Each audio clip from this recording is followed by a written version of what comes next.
Hello, welcome, episode 12, post-discussion after show. This time with an amazing special guest.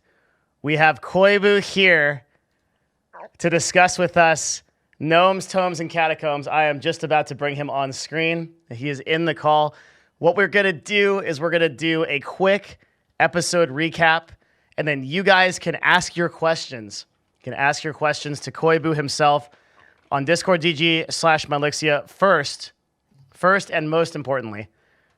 This guy has a Patreon. He does this full time. It is patreon.com/Koibu0. You can post links in my chat. Spam that link.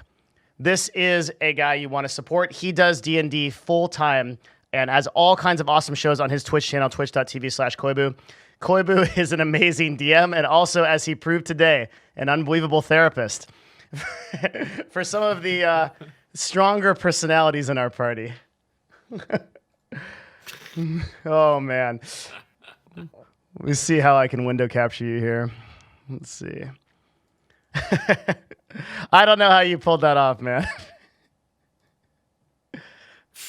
Practice. Yeah. 20 years of practice. Holy. How long have you been DMing for? 20 years-ish. That's unbelievable. I don't really have a start date for when I first started playing, but somewhere in the late 90s is when I first got the real book.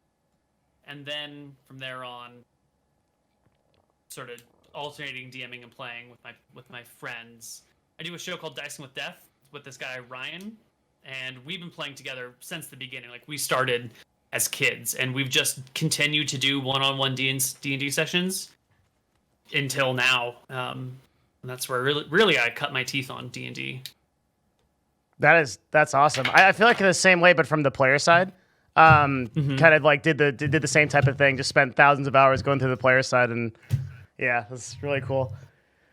Let's do a recap real quick. I'll take my notes. Maybe Koibu can fill in the blanks. My show notes are ridiculous for this episode. I mean, the whole episode was absolutely insane. It was probably one of the just most wild things that one of the most wild episodes overall that I think I've ever been a part of. It was just insane on so many levels. Let's see. Our story begins when we go back into I guess the only one that I don't have the notes on is the first part. So we went to the cave, right? And we started the story off being attacked by a giant undead snake. That's what happened. Okay. That was so long ago. Yeah. Oh my god. It feels like that was like days and days ago. So Locke's getting attacked by a giant snake, and it's about this time that we realize we're in some serious trouble. I actually was pretty sure that the party was going to TPK because the fireballs were enough to do damage. I don't know how this party just gets through things. I don't know. But somehow the party gets through it. Midori prays to her goddess Varachi and does some massive radiant damage. Barbo makes a permanent pact with his goddess Ephra and also creates his weapons. Gerald has the very difficult choice of either casting Magic Missile at 3rd level and doing some damage or detonating a fireball above the cave and blowing the roof. And I couldn't do it. I just, the chance of wiping the entire party was so high. I'm glad I didn't do it now. It would have been a disaster. So we did manage to kill the giant snake, which turned to ash. And we learned that it was a very strange creature, but there's still an open storyline there. We don't know what that was about or much about it. So we went back to Rockridge, and Ephra gave Barbo his first quest, which was to sing tales of Ephra and her victory over the evil undead snake. We started singing tales, indeed, and Gerald played a nice song on his bagpipe. Barbo went around talking to everybody about Ephra that would listen, and nobody, Midori or Locke really cared too much. And so the tales reached an archmage named Koibu. What was the name? It was Romulan. Arch Romulan, I think. Arch Romulan. An archmage in title, right? Mm-hmm. Okay, so and he was the archmage of for the Baron of Hillsborough. Yes, sir. Mm-hmm. And he took us to his tower, and asked to read the memory of the fight to try to figure out more about this creature in exchange for a new powerful spell for Gerald. And Gerald accepted. The mage kept his word. And then the mage, I think more to get us out of his hair, gave us an impossible quest to go capture a live giant. And Barbo and Locke decided to do it and figure out how that was going to work. So we went to go capture the live giant, but first we were going to go back to Bon Theris to get some new spells from a mage who also plays in, is it Hardcore Heroes? Yes. Yeah, Malachi. He plays in Koibu's campaign Hardcore Heroes, which I actually lurked in a little bit. I didn't want to catch too much of the story for our own campaign. I lurked in that, and I highly recommend that show. That's, I think, at what time is that, Koibu? The show ended a long time ago, so now every few weeks, every few months, we pop back in, like do a sequel episode, and that's sort of an ongoing storyline. But the major plot of that has already ended. How cool. Okay, so is that on YouTube? Yeah, it's on YouTube. Okay, so you can go watch that on YouTube. I must have caught a follow-up. There was a cleric there, and there was a mage. And there was Malachi. Yeah. Van Helsing and Malachi. Yes, and I super recommend checking that out. So I did not go back to Bon Theris to get my spells because the gnome always gets bullied. So I didn't get those spells. But actually, Gerald has gotten really a lot of spells and is super strong for a wizard of 5th level. I'm very happy with him.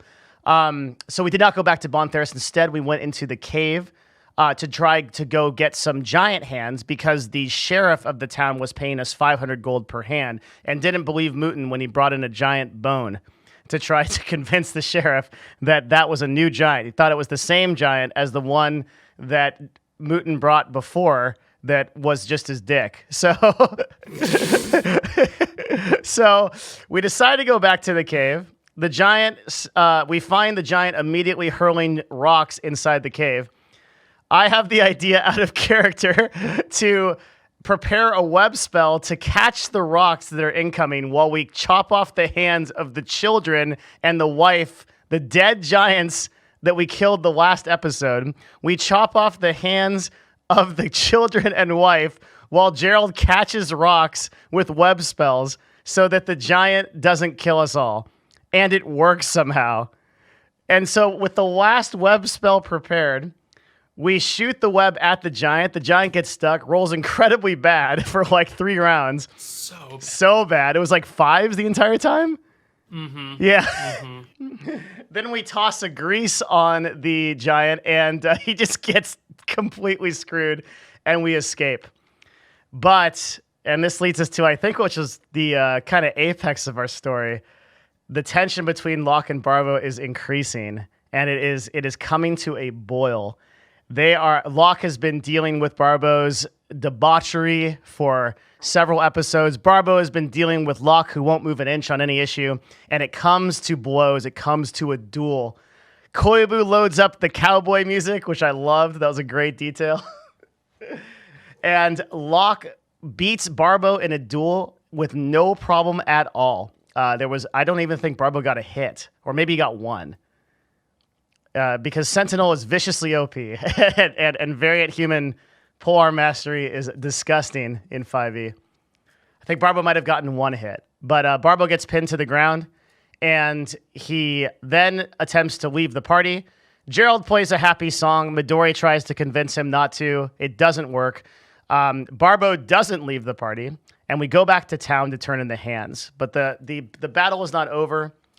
There is a long discussion until Barbo goes to Ephra and Locke goes to his room, and they both consult with the big guy in the sky who takes them into a marriage counseling session of epic proportions, unseen by anyone in this age.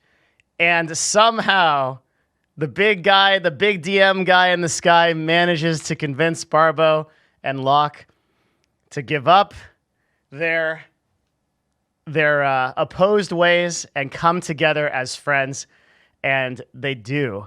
And the party reunites together as friends to go back to a cave, do some more horrible acts, and surprise a giant who has just lost his 2 children and his mother.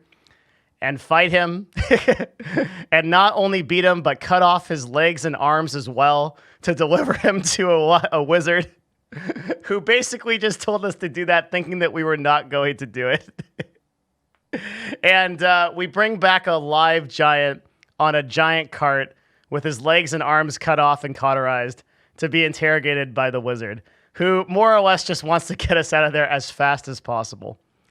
And that leads us to the next part of our adventure in episode 13, where we will be traveling to Fortune to discover the Philosopher's Stone whereabouts and what the legend is over that.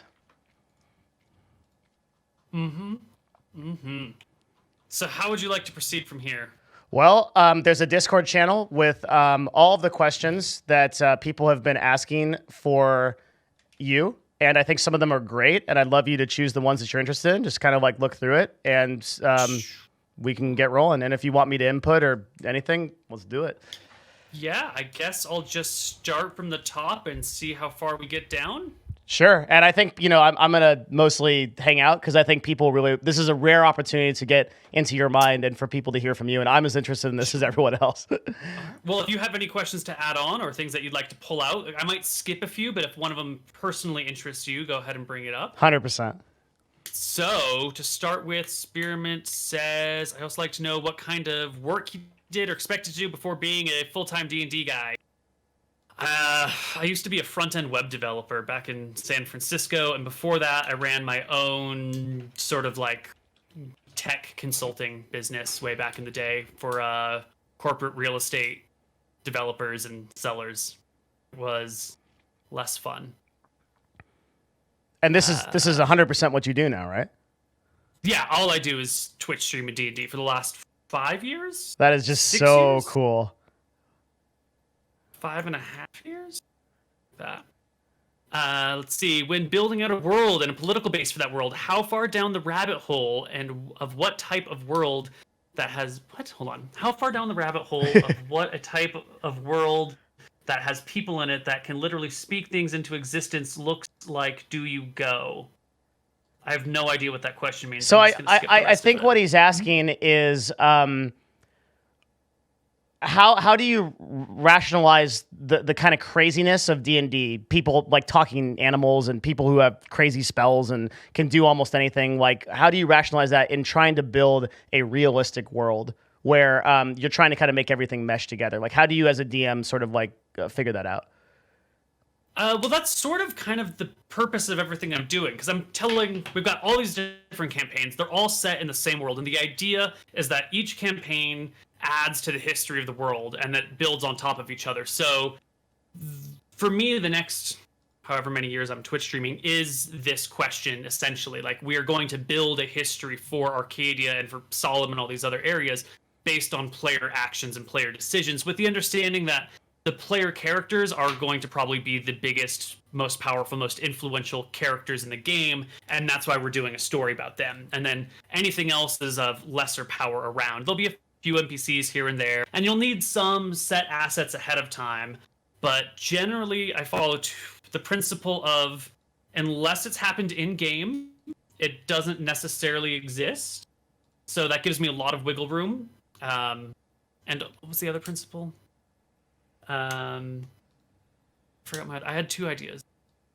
Fucking wing it, man. You fucking wing it.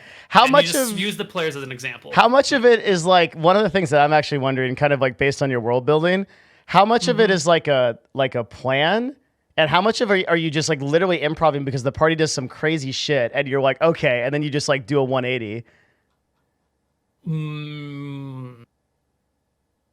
So I do a lot of planning. Okay. I do a lot of prep work, and I do a lot of sort of figuring out the world as a sandbox. Like, one might design a jungle gym, but when the kids play on the jungle gym, you don't say, now you go across these handlebars, now you go to the swing, right? You just like let them play in the jungle gym. So that's kind of my approach, is I will build a jungle gym, and if you guys want to run around in it, you can do whatever you want in the jungle gym, and I don't really give a shit what you do, but here's the tools to do it. So a lot of planning, but none of it really matters, and most of it gets thrown away, and most of what I say and do and you see on screen is improvised on the spot. That's I mean, I remember when we were playing in like episode 1 or 2. I think like Locke asked or Destiny asked like a very like innocuous question. Was like, well, how far is that town from this town? And you immediately answered in miles how far it is. So that's like a kind of a glimpse into the preparation that Koibu does over these things. That was insanely impressive to me. I remember that moment. That's fun. Next question is from Blake. What made you want to host your own games on Twitch for yourself and other streamers? Nothing. Here's the fun story. I said I was doing this web development job. Well, I stopped in San Francisco and was just chilling, unemployed for a while, having some time off, not really doing anything, living with my older brother in San Francisco, and his company closed, and so he, sold off his stock, and the two of us were living together, sitting around, drinking and playing Counter-Strike all day, every day, when JP McDaniel, a streamer, sent out some sort of tweet about like, I want to get into D&D. Does anyone know how to run a D&D game? And I was super into the StarCraft at the time and had been out to all the esports events for years and like knew his mods and sort of like knew people in the area, but I didn't know JP himself. And so I replied being like, I have this on lockdown. I've got the experience. Let's do it. And he picked me up to run a game for him, which was called Roleplay. And we did that for a couple of years, and 6 months into that project, I wasn't a streamer. I was just chilling at home doing this for funsies, not getting really. I think I got paid after a little while, but initially, like it was just like for fun. Like this was great. And his viewers started asking me to stream, and I wasn't doing any. I was playing video games anyway, so like, might as well, I guess. And then within like, I want to say like 6 weeks, it became financially solvent to do it full time. So 6 I just got weeks? super fucking yes. That's awesome. Yeah. Wow. It got bonkers really quickly, and then I just said, "Well, this is fun. I shouldn't stop." And then I didn't. And the rest is history. What's the most interesting abuse of a mechanic? Who cares? There's fucking millions of abusive mechanics. They're all interesting, and none of them are interesting at the same time. Invincible hut with an owl that could breathe dragon's breath outside of it. How many players is too much? 6. 6 is the hard cutoff. You can do 5. 5 is pushing it, but you can do it. Don't run a game with more than 6 people, or 6 or more people, if you can help it. So this is ironically, this is exactly the same as the kind of classic executive question, which is like, how many reports is too many direct reports? So if you like, how many people do you want to have under you? And ideally, it's 4 to 6. But 6 gets like pretty stressful, and like 4 to 5 is a pretty great number. Yeah, I'd say. Around when you have 7 people in a group talking, it sort of starts to fall apart. For some reason, at 7 people, we split into like groups of 3s and 4s or 3s and 2s. Just that's sort of the natural human thing to do, I guess. Yeah. So even on shows like Critical Role, like 6 feels like a lot. It's really a lot. Yeah. Favorite class and alignment combination to play? I don't care about alignment. I refuse to acknowledge its existence. But I play human fighters. Variant humans? I mean, 2nd edition, 5th edition, Starfinder, Pathfinder, whatever want. Human fighter. I'm happy with that. That's my jam. Got it. How do you balance the in-game effects of various PCs, given you're running multiple campaigns in the same world? I just don't worry about it. Really? Like if GTC all of a sudden here's a classic example, which will contain a few spoilers for past shows, but it doesn't matter. In Hardcore Heroes, the players end up doing some interdimensional travel. So half the party gets sucked into the Shadow Realm, and we split the party and we split it into 2 different shows that run parallel in time. And the other party that's still in Arcadia at some point decides to launch a rescue mission. They find a portal to the Shadow Realm that they've known about all along, and they go through it, and they get on the other side, and they're like, we don't know if we can open the door from the other side. We don't want to test it. Let's just leave the door open, do our shit for a couple of weeks in here, and then head back out. Shadow Realm happens to be overrun by demons, and they leave the door open, and when they come back to the door, it's just a Congo line of demons, like, walking through into the Prime Materia plane, which is, like, they just sort of forgot to shut the door. And because of that, the entire continent, the entire kingdom of Eridon, that's why the demons are over crushed by demons. some fucking asshole forgot to close the door, and that's why the country got overrun by What? demons. So I don't worry about balancing things. I just let people do what they want to do, and if it has disastrous side effects, all the more fun. Yeah. Yeah. So it had to be the wizard, right? There were 2 wizards at the time. Oh, God. And they both went through the doorway, and they had a conversation about, do we close it? Do we not close it? And it was like on a tower, on a mountain, so it seemed safe. And they're like, fuck it, it's fine. And so that translates into we're all the way down here. I've got a picture of the map. We're all the way down here in God, we're far. We're in Fenden. And someone is like, yeah, there's a bunch of demons up there. They killed everything. We have no idea what happened. Player characters is what happened. Yeah. Yeah. What's the funniest death of any players? Ooh. Someone tried to teleport on top of a dragon and missed his dex save. And so he just fell the thousands of feet to his death. That was pretty funny. They had a ring of wishes and they rewound time to undo that, so he didn't end up dying for realsies, but he did try and teleport on a dragon and missed. That was pretty good. Oh, and the other player tried to catch him, and she died too, because he like fell 1,000 feet into her arms, and they just like splattered on the ground. Could he cast like was he a wizard, or he just? No, he was a fucking ranger. A wizard, a cleric opened a dimensional doorway between him and the dragon above, and it was just off. Okay. It was good. Okay, that sounds amazing. Yeah. Have you ever had any thoughts of connecting the other campaigns together? Fucking Sushi, that's all it is. It's all one interconnected campaign, bro. Favorite character you've played? Meh, whatever. I'm working on a world for a group of friends that I run. I've worked out the basic principles of the world and different political structures and different factions. I'm starting to get overwhelmed with the amount of information, and I think I need to make it feel good for the players. So my question is, how do you decide where to start GTC? I can't tell you how I decided that, because there's plenty of plot hooks and things from the origin story that I don't want to spoil here. But it sounds like you've done way too much work. The biggest problem for DMing is over-planning, which you get really hooked on your storylines and you want to see them through. The players ignore shit.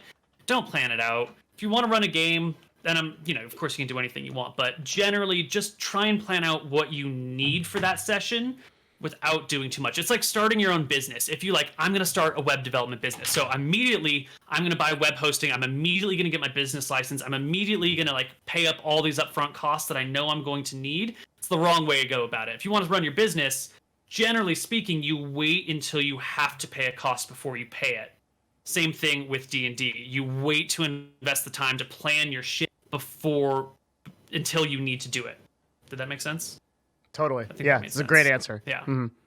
Yeah.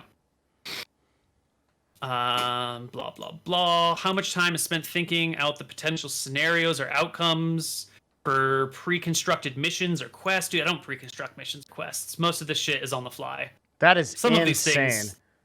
Some of these things are planned out ahead of time. Very few of them. So, very little time. Does this give you any additional stress that your party might be just... I don't care about negative outcomes. So my rule as a DM is it doesn't matter what the party does. It matters how and why they do it. If you guys want to cut an ogre into pieces, that's fine. I don't really care. I just want to know how and why you do it so we can play out those things. So more interested in what would happen, right? How does the world respond to what's happening? Yeah. Yeah. What's the meat behind the action? Mm-hmm.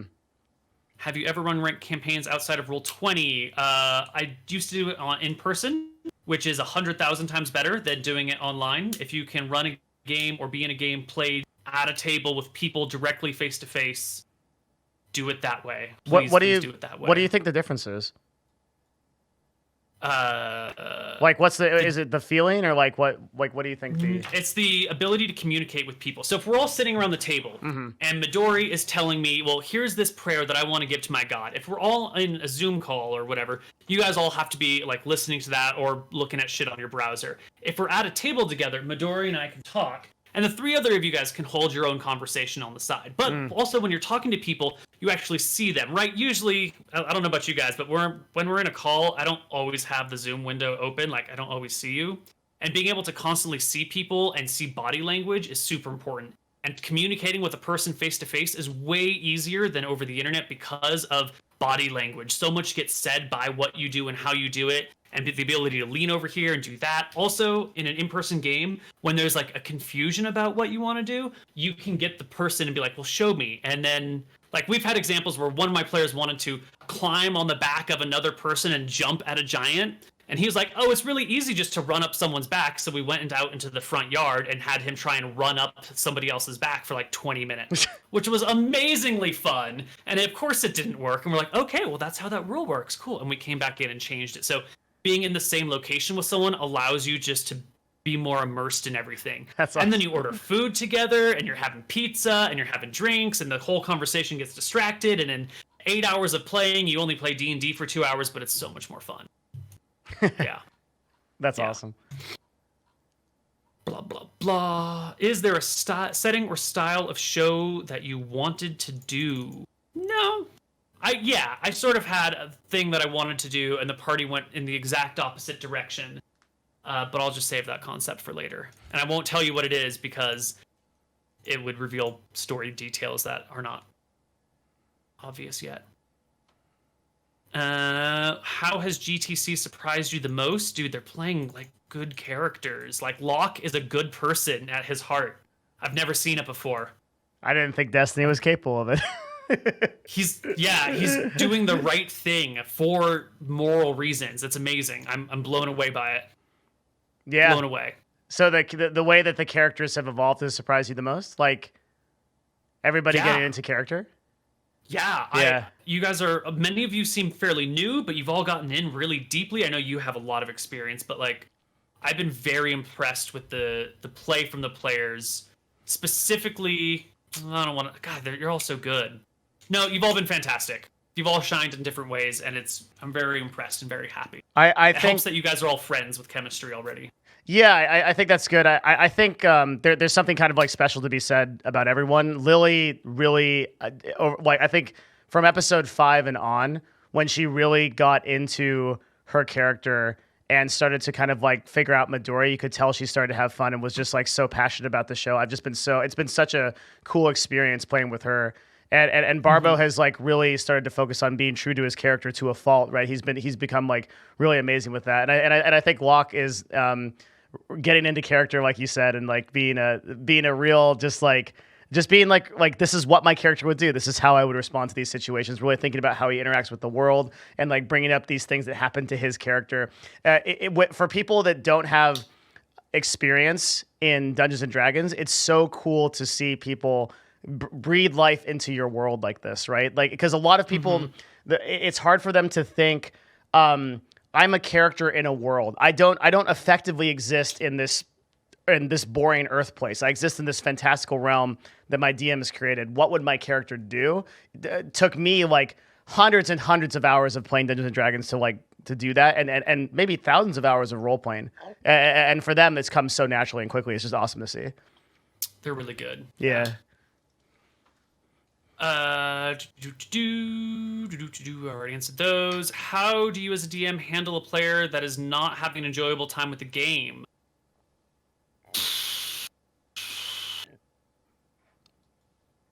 I guess I haven't had that happen ever. Have I? No, I don't think I've ever played with someone who wasn't having a good time too.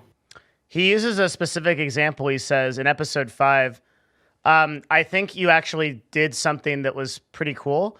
And he just reminded me of it, the question asker. When Midori, I think Midori was like a little bit lost, not only, and you're kind of like role playing the goddess, the death goddess, to kind of give her that direction. I guess. Yeah. Yeah, I don't know. What's the worst fight you have gotten into with a player? long time ago, like 2004. Me and my buddies were playing, and I was wanting a more serious tone to the game, and one of our friends was wanting, like, he had just done something ridiculous. I don't even remember what it was. And we had like ended that campaign because it got out of hand, and I was being like a stupid pissy teenager, being like, "You're not taking this D&D seriously enough, buddy." And so we made new characters, and we came back to play again. I was going to run the next campaign as well, and I asked him to introduce himself, and he was like a minotaur with a blue mohawk covered in 007 tattoos. And I fucking just gave up, and we didn't talk to each other for the rest of that summer break because I was so pissed off at him. Maybe not for the rest of that summer break, but like, we just fucking had to cut ways for a little while. When school started again, we of course got back together and we played for years and years after that. It was fine in the end, but I was pissy. He was, making jabs. It was frustrating. It's now a great story. One of my favorite stories. A minotaur with blue skin. A blue mohawk or something like that. Blue It was like mohawk. a purple mohawk, or it was just like ridiculous. There were more details that I've forgotten over the time, but 007 logos, like there's James Bond in our fictional world. Like, what the fuck, dude? And blue mohawk minotaur, I couldn't handle it. This guy shows up looking like the genie from the new Aladdin movie and gets the same response as the internet thought of it. Yeah. What's some big effects your campaigns have had on others? Also, is the vampire fucking with other campaigns? Yes, we just saw a 2-part shenanigans episode about the fallout of Cassandra. Yeah, Cassandra. Yeah. So she's done other stuff in the world? Yeah, if you want to see what that was, you can watch the shenanigans episode called Ham's Quest and the follow-up Ham's Quest 2. Shenanigans is a very different style of show. It's usually pretty goofy and pretty silly and very non-serious. So it'll have a different tone. The first part only has 1 player, and the second part has 2 players involved. And it's interesting and weird and fun. What tools were used to make the map? Photoshop and brushes, sketchy cartography brushes. Is your world the same world back when you ran Solemn? Solemn is one continent. Arcadia is another continent. Same world, though? Same Earth? World. I still don't have a name for my planet yet. It's been like 5 years, and I still don't know what to call it. Planet Barbo.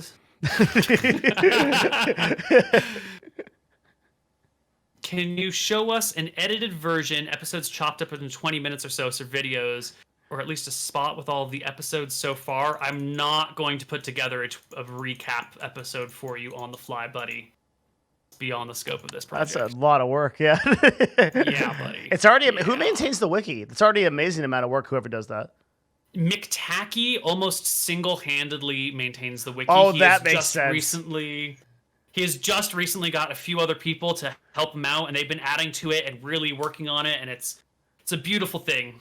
The wiki, of course, is hopefully made by everyone, so if you would like to contribute to it, we would love to have you here. That actually makes perfect sense because this guy shows up in my Discord and he's like, Moixia, like in the world of Koibu, like in Wicca throwing a Rinta in the year 1505, like Koibu, and I'm like, how the hell does this guy know this stuff? Dude, he knows everything. McTacky knows everything.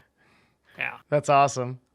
La la la la la la. La la la. This question: Would you rather fight 100 Gerald-sized hill giants or 1 hill giant-sized Gerald? You would never want to fight 100 Gerald-sized hill giants because they can all cast spells the same as. See, I think fighting 1 hill giant-sized Gerald would be great because then you could just not fight him and hang out with a giant Gerald playing a giant bagpipe. It's true. Like that just seems like the way to go. You make friends with the giant Gerald. Be awesome. What's the biggest, most frustrating derail in GTC? Dude, there's no such thing as derailing. There's no derailing if your game is not on rails to begin with. Your world tends to be very low magic. When do you determine it's okay for party to start getting magical items? Ooh. At any point in time. We have a major storyline that involves like a 1st or 2nd level wizard running across an artifact of ungodly power. And like the storyline stretches out how this like good-natured wizard discovers this evil artifact. And without any like mechanical, like you now have to behave in this way, the story sort of in the background turns into like how this good-natured party boy wizard turns into like this evil monster just because he's got like an evil artifact that mechanically makes it incentivized to murder, and it's great. I love it. It's called that's the Dicing with Death character Georg, if you're interested. Also, how do you select what items they get? I don't know, man. How do you like decide what to have for breakfast? Same. Do you literally rolled off the treasury table for the dagger of right? Yeah, this time I just wanted something random, and I thought I'd pull out the old 2E Encyclopedia Magicas with 5 billion magic item combinations in them. So one time, I have a short story about this. My maximum level was 23. Greyhawk Wizard, legitimately rolls a this is so many years ago. I'm trying to remember. Do you remember what's the name of the walking Baba the Yaga's hut? Oh, Baba Yaga. Off a treasure table. Rolls a legit. So Baba the Yaga's hut is a walking invulnerable hut on stilts that is like basically a mobile tank for Dungeons and Dragons in 2E. And I think they simplified the treasury tables a lot in 5E, right? Maybe. I haven't looked at them. I don't use them, but I think so. Yeah, 2E is so much better for treasury tables. And so like the DM had to like double and the Greyhawk DMs had to double and triple check that like I think it was one of those like 0 to like 1,000 rolls or 0 to 300 rolls, and like we ended up with a perfect 300. It was insane. Nice. Do you shape future encounters around the new items they get? For example, were you planning on a very low light encounter when you provided the party with the shiny stone Barbo broke? Absolutely not. No way. Maybe very rarely, but like 99% of the time, I throw encounters that I think exist in the world or that I think are going to be fun or whatever seems to be appropriate, and I do not consider the party's gear or composition very much. I try not to, because I want it to be a living world that the party is in, not like a custom tailored, so the party can defeat this. And now that they got this item, here's an opportunity to use. No, here's an item. Find a way to use it if you want to use it. Otherwise, give it to a henchman or a hireling. What about the time items helps to buy loyalty? What about the time that I scoured that entire cave except for that crevice and the giant spider came out? I was like, is he gonna find it? Is he gonna find it? Is he gonna find it? I'm still mad about it. Is he gonna find it? I'll be 85. I'll be 85 years old. I will open my eyes when I wake up and I'll be like, damn it, I should have caught that spider. Yeah. Sometimes moments like that are hard because the players missed something that they think they would have got, and then when you reveal what they missed, they think that you're like fucking cheating and trying to screw them over, and those are difficult to manage, and you guys were pretty good about it, so I'm happy with that. For sure. Yeah. Would you be opposed to gnomes with speech impediments in your game? Not to make them boring, but maybe a mumble rapping gnome instead of a straight up rhyming gnome. That's fine, whatever. Yeah. But I wouldn't say mumble rapping is a speech impediment. Like, if you got a speech impediment, that's fine. And if you want to rap, that's fine. Whatever. How do you keep track of so many things? It's a full-time job, dude. Yeah. It's like 60 hours a week. That's how you keep track of it. You fucking live and breathe it every day. How do you feel when a party forgets their quest objective? Dude, there's no such thing as quest objectives. Whatever the party's looking at is the campaign. And if they change their mind on what they want to do, that's now the new story. So if they fuck off from one thing and they're interested in something else, who cares about that previous thing? It's still going to happen in the background, but like whatever the party's doing is the story. So you can't, there's no such thing as forgetting quest objectives, man. How do you feel about people using the World of Arcadia for their own campaigns? Fucking do it. I encourage you to. If you're gonna like make money off of it, please get in touch with me. So, that would be nice if we could talk, if that's the point. Is there a place where we can learn the history of Arcadia? Most of my notes are public. You can look at the wiki, and on regalgoblins.com in the toolbox, there's a link to all of the public documents that I have written. You also have prep shows, don't you? Sometimes. Yeah.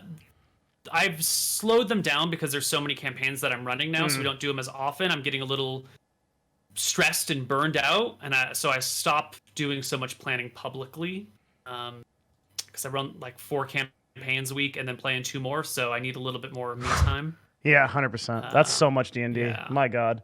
A lot. Yeah.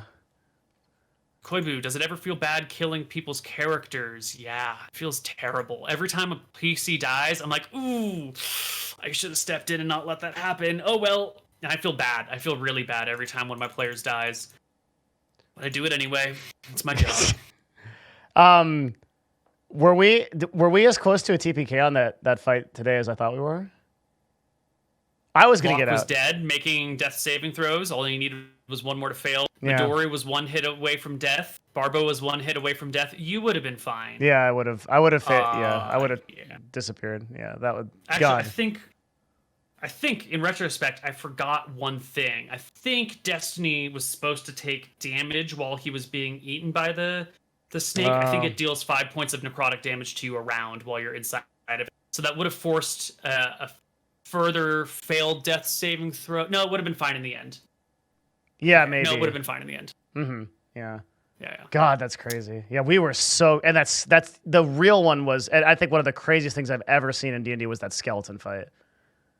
That was. Oh yeah, they're just busted out with the fireball. Yeah, well, the fire, the 40 damage fireball, whatever it opened up, but just the Destiny or Locke bringing back that fight with like the yeah. Because remember you're just like, there's a really good clip of it. Have you seen the clip where you're just like, fuck it, the whole party's gonna die, and then Locke just busts out like 10 different like superiority die, like he goes through the whole thing and manages to drop it in 1 round. That was it was just so lucky. It was just so unbelievably lucky. Yeah. Yeah, that was solid. That was good.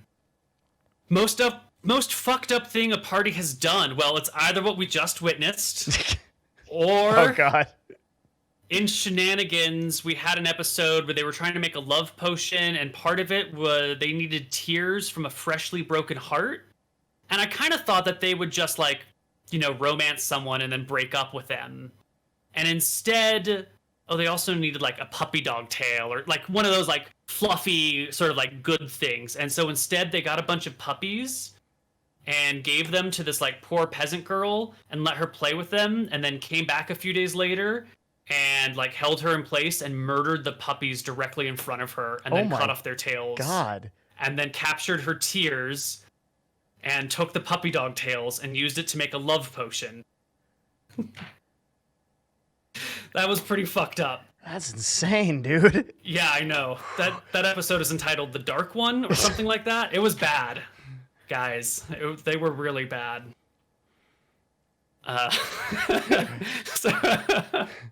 Okay. Yeah. Where can we buy a map of Arcadia? There is not a really good single point distributor since people live all over the world, but if you write me an email at koibu@regalgoblins.com, we can arrange it. It's basically on a case-by-case basis, and I'll put it in order with a printer in your part of the world, and then they will send you a printed version of the map. So you're about to get a lot of emails. That's how it goes. Yeah. How do you feel about the HP modifiers below in 5e compared to 2e? I have no comment on that. What was the most sure you were that a party would wipe, but they didn't? Fucking 20 years of D&D. Okay, all the questions that start with what is the most, what is the best, what is the, and you're talking about the extremes. I'm not going to answer any of them because there's too much history and like they all blend together, and after a while you get really fucking jaded. It's like saying like, what was your favorite moment in like a video game you play every day, all day? You're kind of like, I don't know, they're all great and they all suck. D&D is about epic adventures. I mean, like there's so many moments to share that How could you? Yeah, how could you sing? Right? Yeah. Mm-hmm. What would it take for you to update the Love Bites intro with more modern music and camera work? It's perfect the way it is. Even if I had a budget of $1 million, I wouldn't touch it. Perfect. I wish I could show you guys that right now. It's amazing. A suggestion more than a question? Fuck off. I'm not taking suggestions. Good job. Yeah, that was the absolute proper response to that. Have you ever smiled during a campaign as hard as Will Lily PM'd you? Skipping. Most questions will be bad. Yeah. When you do sleep, do you do the session ending pretty late time, and sometimes I see surplus. He's asking when you sleep. Yeah. Got it. I usually go to bed somewhere between 2 a.m. and 5 a.m., and I wake up somewhere between 10 a.m. and noon. Wow. Is my schedule. Chill lifestyle. Decks of many things, never added to a campaign, guaranteed to ruin your campaign. Never use a deck of many things, ever. Total shit show, yeah. Are you a DM for hire? Yes, but I'm a little full on my campaigns right now. Do you ever randomly host D&D games for people on Roll20? It has happened. Rarely. It's got to be a special situation. Whatever happened to the quest Midori was supposed to get from her god? Is there a quest that I missed from her god? I think what he's referring to is that Midori. Not Ephra. Varashi said, after she sacrificed the goat, Varachi said, "You've done very well. I shall have a quest for you soon." That was probably what it referred to. But there's so much going on in this episode. There was probably no time to get to it. Yeah. Right. Yeah. The goddess is waiting for the right opportunity, and with Midori's PM today, it's all flowing together. Oh boy! And none of us in the party know what that is. We have no idea what she sent. Yeah. Yeah. How many campaigns do you run? I run 4 and play in 2 presently. One of the campaigns has 0 prep. That's shenanigans. I just show up and we make up the entire session on the fly with absolutely no prep or foreknowledge. Like, maybe if I roll out of bed, I'll ask my wife, what should I do in shenanigans today? And she'll give me some weird prompt, and then we'll move on. Is your wife a D&D player? Nope. So she's played once or twice or whatever, but she'll say weird shit, and I'll just roll with it. Yeah. It's fun. Who's your favorite GTC character? Be honest. Is this from The Lily? Wait, is it? I think so. I think it's from A Lily. I don't know if it's The Lily. Let me check. It's the same spelling. That is Lily. It's actually Lily. Yeah. I love all my children equally, Lily. Don't ask questions. That's a tough. That just puts you in such a corner, man. I mean, I don't know. I know he has an answer. I don't know if he will answer. But I love all my children equally, just like your parents loved you and your siblings equally. They definitely never had a favorite. That's how I feel. You did say at the beginning of today's episode that I was demoted to second favorite player. Well, I just knew that would really get at you. Oh, it did. Yeah. It was a joke. I didn't mean it.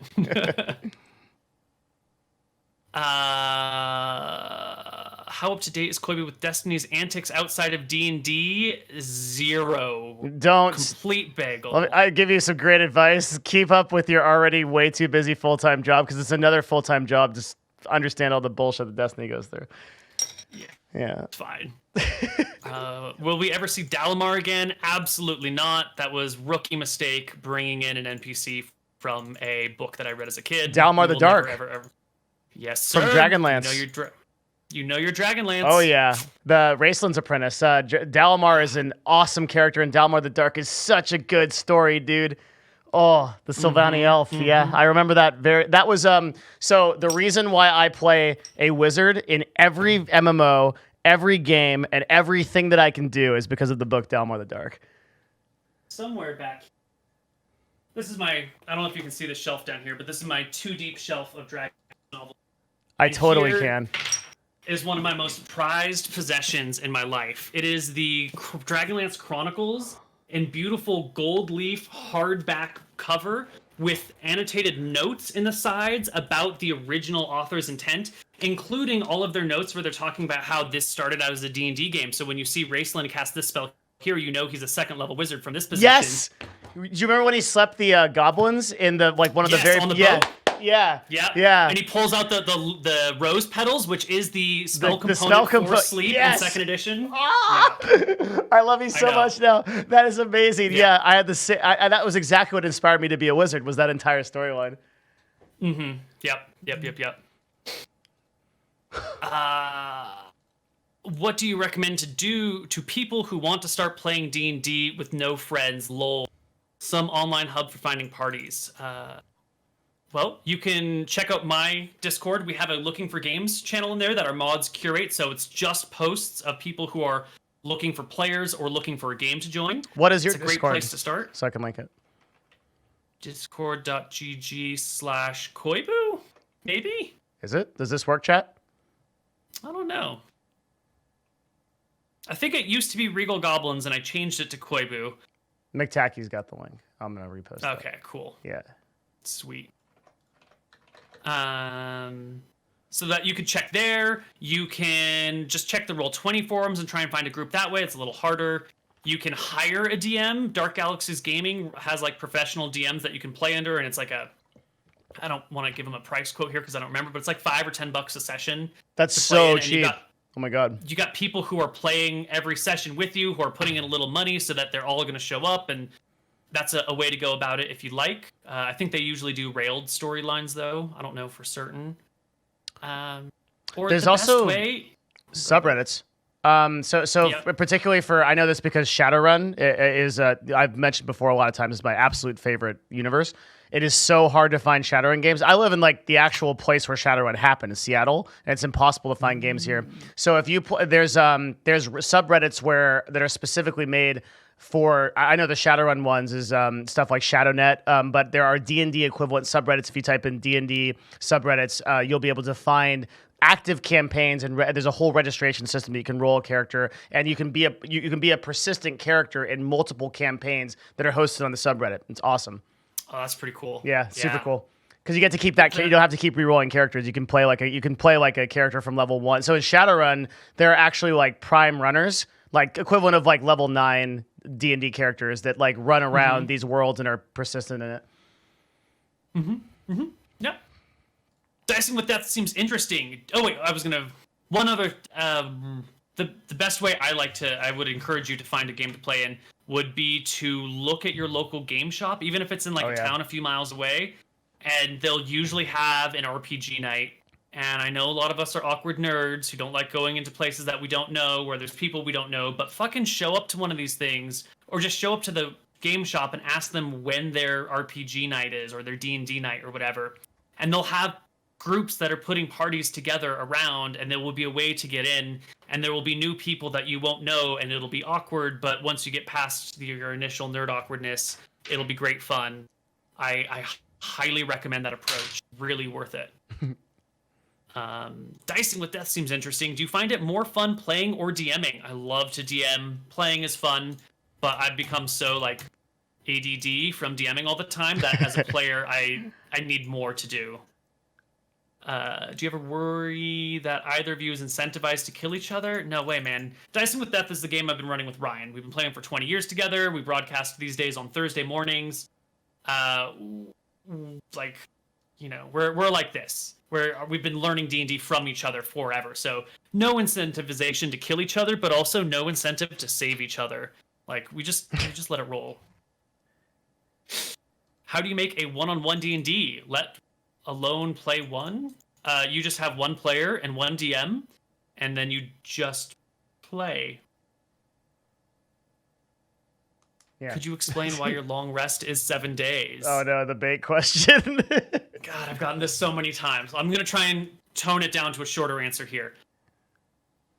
5e is sort of built for like small distance things where you like go into a goblin cave and you fight 100 goblins and you clear out the whole cave in like 1 day or 2 days. And that's just not how my world works. That sort of mentality works really well if you don't have a holistic view of your world. But when you're like dealing with sort of set numbers because you're running multiple parties in the campaign, if one group comes through and wipes out the goblins in this village, that goblin village won't be there in the future. So we have to use more realistic numbers of monsters. They can't just be infinite wherever you need, whenever you need them. So the resting rules stretched out to 7 days just slows down the pace of the party to a pace that matches the game better. It also helps when merging 5e and 2e game systems together because they function very differently. And if we have a long rest be 7 days, it helps to make them more on the same par. Because in 2e, you heal 1 HP per night.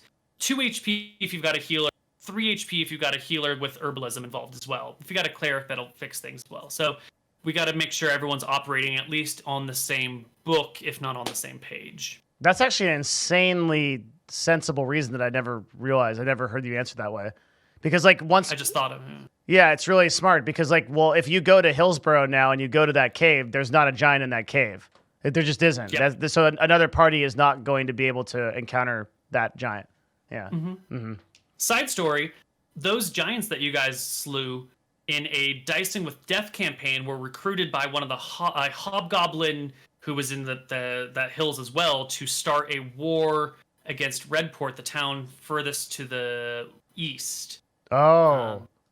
Yeah, so those giants have like a deep history in this section of the world where they allied with these gnolls and they allied with these other monsters and they all tried to take Redport, the town, and they got rebuffed and the player character died at that point. Whoa. The hobgoblin. So you sort of have put a bookend on a pre-existing storyline that's been sitting there for 3 years now. Wait, so basically those giants were like intelligent and partnered with an actual character to go like take over a town, failed, came back to live their life as a family, then we just waltzed in and killed everybody? 3 years later, you guys waltz in and kill everybody. That's terrible. Okay. Yeah. That was the Silac character in Dicing with Death. He was a hobgoblin cleric, a shaman, but like a cleric of Rossi who was trying to help her invade Arcadia.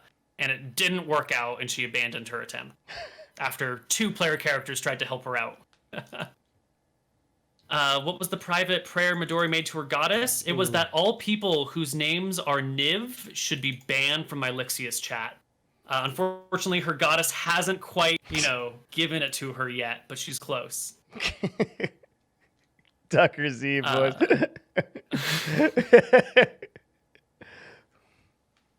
Are Hillsborough and Wake County named after the places in North Carolina? Absolutely not. It's called Wake County because the trade ships that head east to Solemn leave their wake at this place because Redport is the major trading town with the people to the east. And so you see the wakes coming and going from this county. That's Galaxy Brain. And Hillsborough was probably named by chat. I'm really bad at naming shit.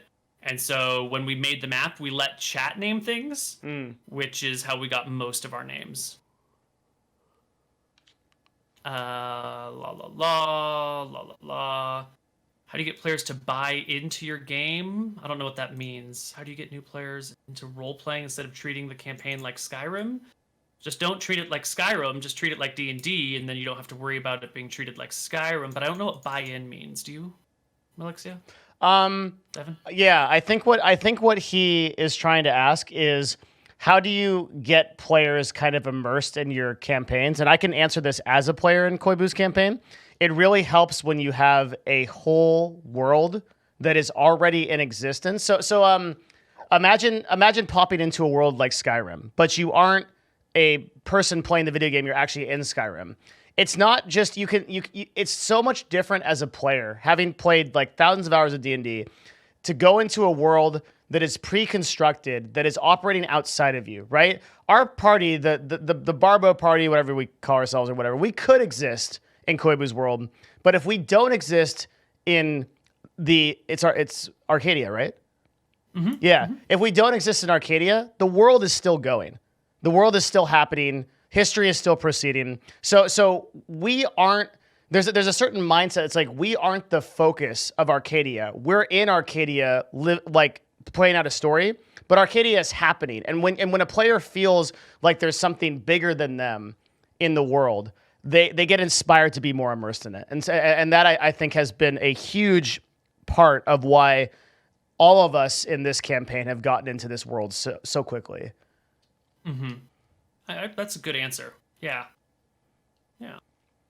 I'm the guy who did the whole poster thing on Twitter, just wondering how you deal with art for the campaigns you do, character art, concept, etc. Sometimes I hire an artist to do shit for me. I usually use Matthew Berger art. He streams on Monday on my channel, just doing some art stuff. He does a comic and some other things here and there. He's great, but it's really wonderful when the community at large creates art. And whenever I come across something, I store it in a folder just for personal use. Of course, I don't use any art that other people make unless they give me permission to do so. But the more stuff you guys bring in, especially if you like make something and you say in the tweet that we can show it on stream, is amazing. It's great. We love to have your stuff. What spell do you think is missing in D&D? Dude, if there was a missing spell, I would just make it. The read memory spell is really cool. Yeah, that's a kind of needs to exist. Yeah. It's a very unique. Like thinking about how that spell can be used, like very unique. I think that it'll come up as an interesting thing in our campaign later. Mm-hmm. Yeah. Diablo BG asks, how do you avoid people from becoming straight out murder hobos? How do you navigate non-lethal encounters, negotiations? Well, you can watch how I navigate encounters and negotiations and all that jazz just by watching the show. Mm-hmm. As to prevent people from being straight out murder hobos, you have to... Sometimes a DM has a story, and if the players do anything that isn't really about that story, they just kind of let it fall on the wayside, and it doesn't matter.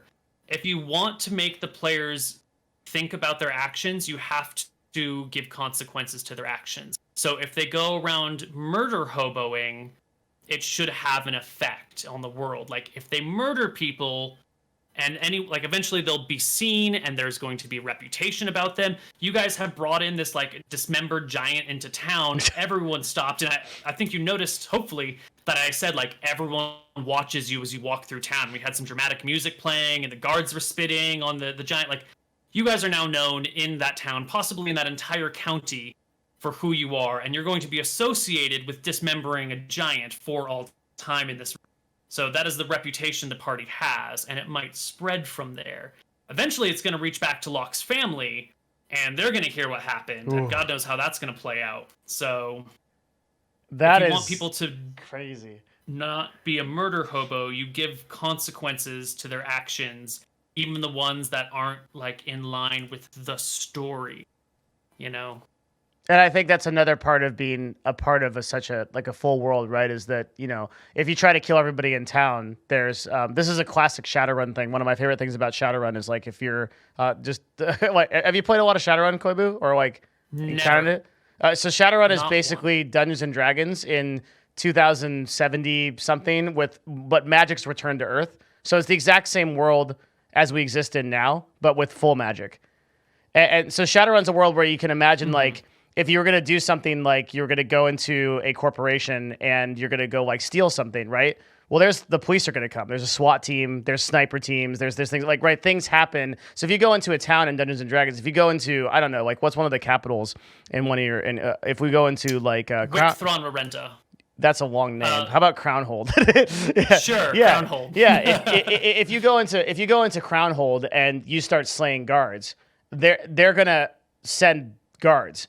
And then if you keep slaying guards, they're going to send more powerful guards. Then they're going to send the court wizard, and they're going to keep upping the ante until you're dead. Because that's what happens in a world like that, right? The world responds realistically to what you do. Yeah, definitely. I'm almost certain. Don't go start murdering people. Yeah, I'm positive that. So there was a point in time in like episode 2 or 3 where we were killing a lot of people. We killed like Tavington's son. We killed like a zillion different people. The servant was like gonna escape, so we killed that guy. And then we were walking along, and there were just these 4 people. Koibu said there were these like 4 guys just kind of hanging out, sleeping in the shade, and just hanging out. And we said like, well, are they hostile or like whatever? Koibu said, no, they're just hanging out.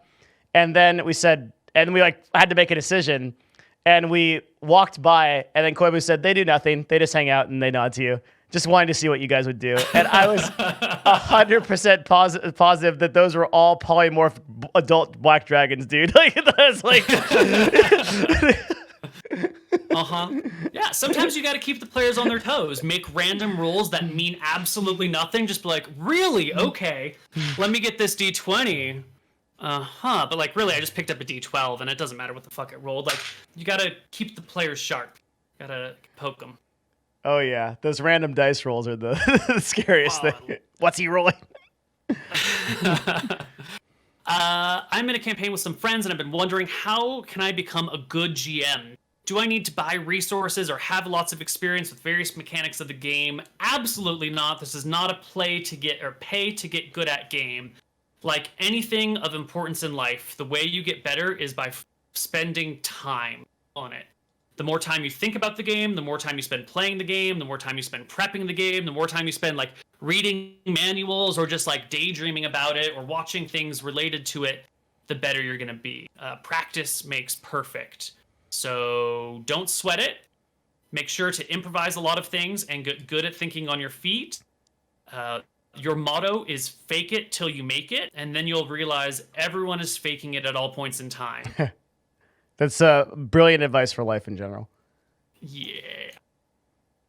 Does it count as metagaming if Devin uses the wiki to remember things? Yeah, it does. I didn't do that. I definitely didn't do that. Sure. I promise. It's okay. I don't give a shit, man. I try really hard I not to do metagame. a little bit, but yeah. I try You guys are good. really hard not to metagame. Like, I even try to not remember, like, the specific spells or, like, CR stats of monsters and stuff like that when I go in. I messed this up a few times, like, early in the campaign, and, like, Reddit just jumped up my ass immediately. Where's guys metagaming? And I was like, all right. So I just, like, really tried to back off. I've never read the wiki. I tuned into Hardcore Heroes and immediately dipped because I was like, oh, I want to watch this, but I'm going to find out something, stuff like that. Yeah. Yeah. There were spoilers in that for what's happening in GTC. So if you guys want to get some like insight to what is going on, like behind the scenes in the world in Gnomes, Tomes, and Catacombs, the last episode of Hardcore Heroes talks a little bit, brushes on it gently, and fills out some details of the region, the parties. La la la la la la. Have your dance classes helped you with D&D? No, not in the slightest. You take dance? I used to take and then teach ballroom dancing classes way back in the day. No way. That's awesome. That's how I met my wife, actually. She was one of the students in my ballroom class. That's so cool. Yep. Mm-hmm. Do you have anything else? I kind of skipped through a bunch of stuff here. Do you have any other things you want to bring up? As far as questions?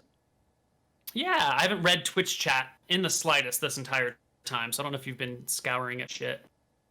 Let's see. Let's kind of look through the questions real quick. So maybe you guys can also look through the questions. You can upvote the ones that you want answered in the Discord. Yeah, and then we can answer a few more. Really up to Koibu on his time. Let's see. Yeah, whatever. I mean, I'm sure you've got stuff that you want to straight off for this, so whenever you want to bounce, we can bounce. I'm totally here for you, buddy. As long as you want. I'm going to bed after this, so I'm here. Yeah, no worries. Ow! I just as long as the questions are good, we'll keep it up. Yeah, I like it. Let's see. Any chance that Anakin gets a mech suit and uses his newfound pain and suffering to fuel the power he will wield against the party? Well, we did just give a wizard who's afraid of the party a giant with massive retribution for the party. Freaking mecha giant comes back. He's like CR25. The wizard teaches him how to cast spells. I have been wanting to run a campaign, and we'll probably never get to it, where the party is working. There's a group of gnomes and a group of dwarves who are warring with each other, and they're both trying to build giant robots to fight each other, and the party goes around having to collect resources and like sabotage the other people's attempt, and eventually they build giant mechs and fight each other over the mountains or something like that. Isn't there a creature in D&D that kind of does this? It's a Tereski that like right? I guess. I don't know if it's mechy, but well, you have to like build its arm. You have to like assemble its arms and legs and stuff like that, so it regenerates together and becomes this like horrible shit that like destroys entire countrysides. Maybe. I'm not familiar with that lore on the Trask, but yeah. The only thing you can do basically is wish it down. I think it's the only way to kill one. Mm-hmm. Yeah. Can you tell us more about Snake Skele lore-wise? Without spoiling. It is definitely a unique creature that is uniquely tied to this group of giants in this place. It has been eating the dead of these giants for hundreds of years. There's a reason it's called a corpse eater. If you saw that in game. Yeah. I think this is one of those like small storylines on the side that probably won't really get fleshed out or developed too much because all the people involved with it are dead now. Wow.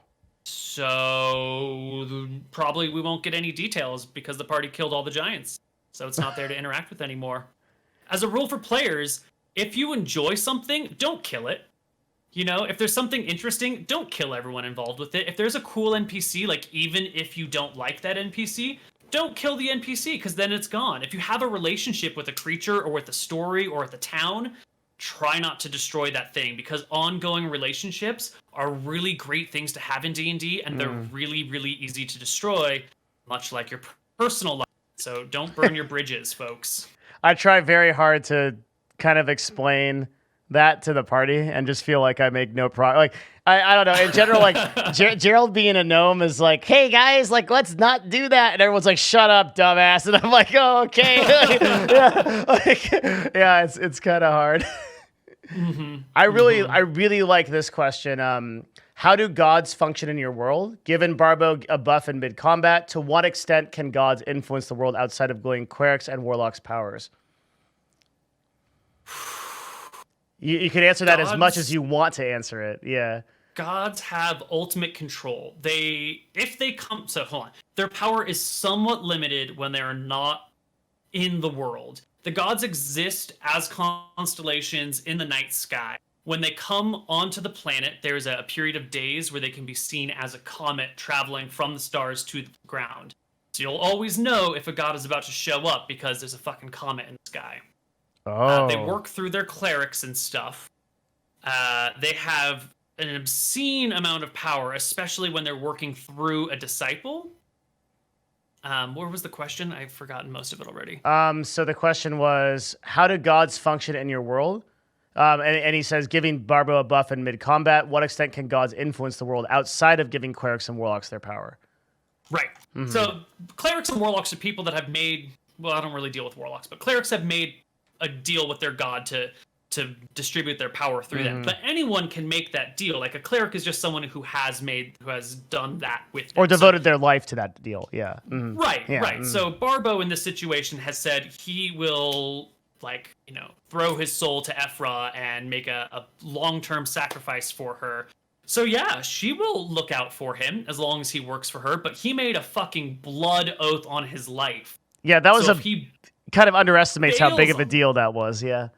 Yeah, that's also one of the reasons I tried so hard to keep him in the campaign, because I don't want him to be like, I'm going to make a blood oath to defeat this thing and then throw away my character. Good point. Yeah. There's a story there that needs to be unraveled. That's cool. Hilariously, he did not need that to kill the creature. It died to the natural damage on his attacks. So... Really? Yes. Yes. Oh, I didn't know that. It did not help in the slightest in the encounter, but now we have a blood oath made. So that's a win-win for me. So with your gods, do they gain... so I think there's a series, I've never watched it, but it's called American Gods, but there's a belief system that's basically like gods gain power by the amount of followers that believe in them. So for example, like someone like Yahweh, like the Christian God, right, is like extremely powerful in our world, but then like declines in power a bit as like less people become Christian. And so like that God will influence their followers to try to like gain more power, right? Is that kind of a thing that applies to your world? Or like how do gods get their power classes? How are some gods more powerful than others? I intentionally obfuscate that.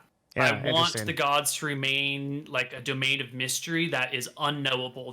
I like the gods work in mysterious ways thing, and I don't want people to actually know the mechanics behind that. I want there to be public discussion about it. I want there to be like random theories floating around, and I want people to try and like come up with a theory and then act on it and try and see what happens. I want to explore these details in game rather than just like hand you the answers to life, the universe, and everything.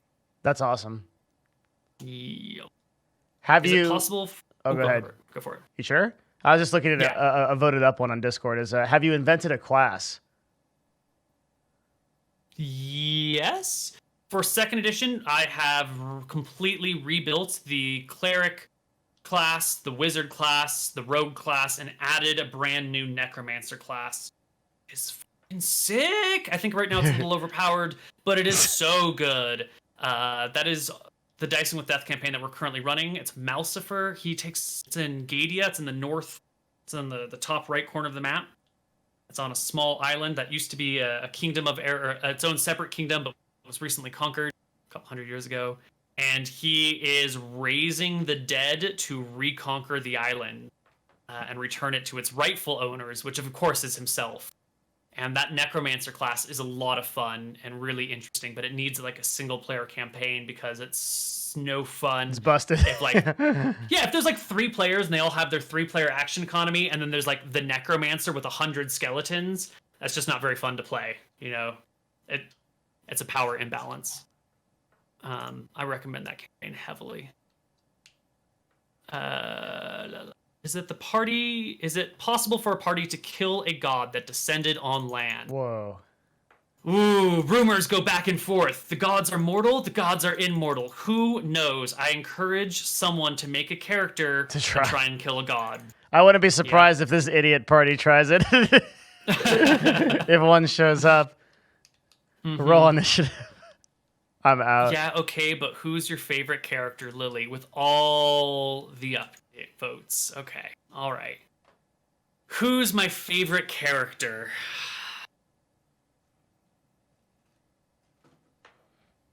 I'm going to talk at you for a little while. I really have been enjoying Locke because he is the first character who has put his morality above his... what do you call it? Like before getting shit. Like he has put his morality before personal wealth and personal glory, and that is a rare thing in a D&D character, and I really appreciate that aspect of Locke. All other details aside, that's amazing. Gerald is fucking rhyming like a madman, and it blows me away day to day. He's fucking so good at that. And so on point with all the other things, and great at diffusing situations and bringing up interesting insights. He's been a true joy to play with. Midori has had the most character development and the most interesting character development I've seen in a long time. And I really have, like, that's the whole thing with her, like, switching gods and, like, finding the right god for her. And now, like, with the other stuff she's doing on the side and the role-playing with the other characters has been so spot on. It's been great. And then seeing... Mr. Mooten switch from like Barbo to Barbo to Barbo has been great, but then like they've also been funny and interesting and sometimes annoying, and he sort of plays some douchey characters over and over again. But how do you want to say, like, this is gonna sound terrible, and I'm okay with that. But when the like ugly, rude, mean sidekick is an amazingly fun character, and without Barbo around to like help leaven the campaign and help drive ridiculous nonsense, I think we'd be in a very different place. So it's hard to pick a favorite from these characters who are all bringing something completely different to the game. And I think my favorite character sort of changes from week to week to week.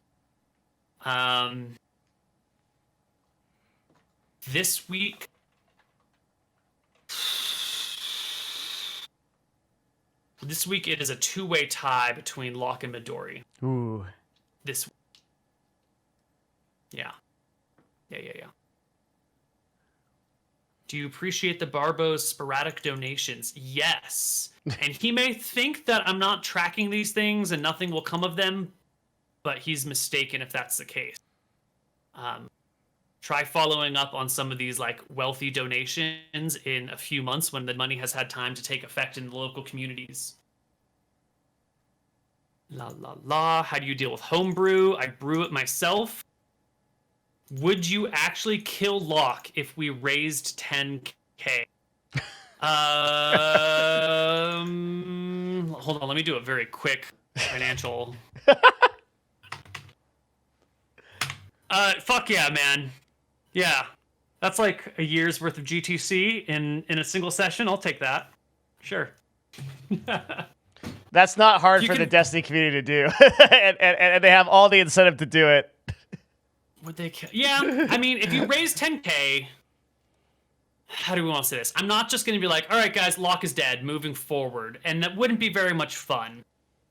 If you did raise the 10K, and this is the awkward part, because how do you raise it? And then, like, it would need to be sitting in a state of not yours, not mine, while I talk with the player who Locke belongs to. But I definitely want to be like, hey, buddy, someone just offered me $10,000 to kill your character. How can we negotiate around this thing? Because this is something I would like to do. And then we would come to some sort of agreement. And if he was like, dude, that's a dick move, don't do it, then I wouldn't do it. But if he was like, I can't say, like, go ahead, do it, it's fine, I'll make a new character, you know, there would be a negotiation around it. So you'd need to raise the 10K, put it in like a holding account, let me talk to Locke, Steven, and then I'll give you the thumbs up or the thumbs down. It's a process to murder players, all right? You guys now, should start a GoFundMe. If you want to ignore the process entirely, you can just PM me 20K, and then it'll just be like, all right, we wake up, Locke, lightning strikes you from afar. And then Destiny curses me out, and Gnomes, Tomes, and Catacombs ends, and the show is over, but I'm 20K richer, and you have paid for a very expensive laugh, and I'm okay with that. I'm very okay with that. Every man has a price. Koibu just knows what his is. Yeah. 20K to kill off a PC? Absolutely. I have other people that want me to run campaigns for them. I can fill this time slot, guys. GoFundMe is incoming. Dickish. Kind of dickish.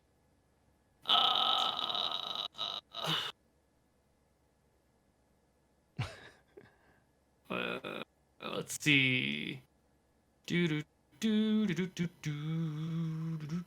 a character ascend to godhood in your world? Hasn't been tried yet. Interesting. Someone should try it.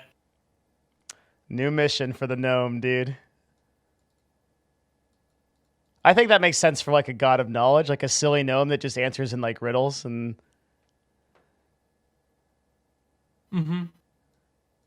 Could be. Do the gods in your world accept microtransactions from players? No, this is not a pay-to-win game. I have some level of integrity. I have tried that before. We had like a fundraising stream for something where chat could like tip $10 and create like random effects or just like declare things. And it quickly descended into just like all of a sudden everyone's pants are missing, and all of a sudden like a blue dragon shows up. And all of a It sudden, sounds so dumb. It got so out of hand. It was a bad idea. Never do it. This is a really interesting lore question. I wonder how you'll answer. Is what happens when people die in your world? What happens to them? So, if you look at the pantheon of gods, one of the top gods is called Falumbra. She is the moon, and she is the source of all life. Like, Martha's the goddess of life and creation, but Falumbra is like the container for all the souls of all the people.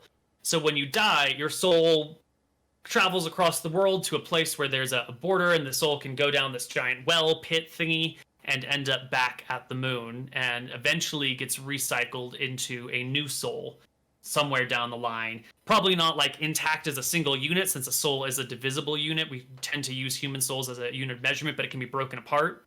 So in theory, each person born is like an amalgam of previous souls pulled from the world before. Sometimes souls don't make it there for various reasons, but most people, 99% of people, die and their soul gets sucked up into the moon and they become a new person in theory eventually, or maybe a troll, or maybe an ant colony or something. So if Piccolo destroys the moon, then that's basically it for the whole world? I have never even considered what happens if the moon gets destroyed. I don't even know how you could destroy the moon. Wizard that could cast 9th level spells reality. could probably destroy the moon, right? I would think. I don't know. The moon is a god, right? Oh, so you'd have to fight a god. Oh, okay. Yeah. So it's not just a planet; it's an actual god too. Yeah, like the gods. When you look in the night sky in Arcadia and see like the constellation of stars, that is the god's true form. But they're like nth dimensional beings. They're not 3-dimensional. They're 4th or 5th or 6th-dimensional creatures. So the representation that we see them as stars or as a moon is like only a fraction of who they are, and to truly comprehend them is impossible. It's like, have you ever read Flatland? You should if you haven't, by the way, guys. It's like Flatland. It's a great story. Is there also a sun god as well? If there's a moon god? Yes, that is Loomis. He is the sun, and he runs circles around the earth. And his sister is Relkor, and she is the god of darkness. So darkness itself is a god as well, right? That one's a little bit harder. She is the manifest. She rules darkness, but only exists in contrast to her brother.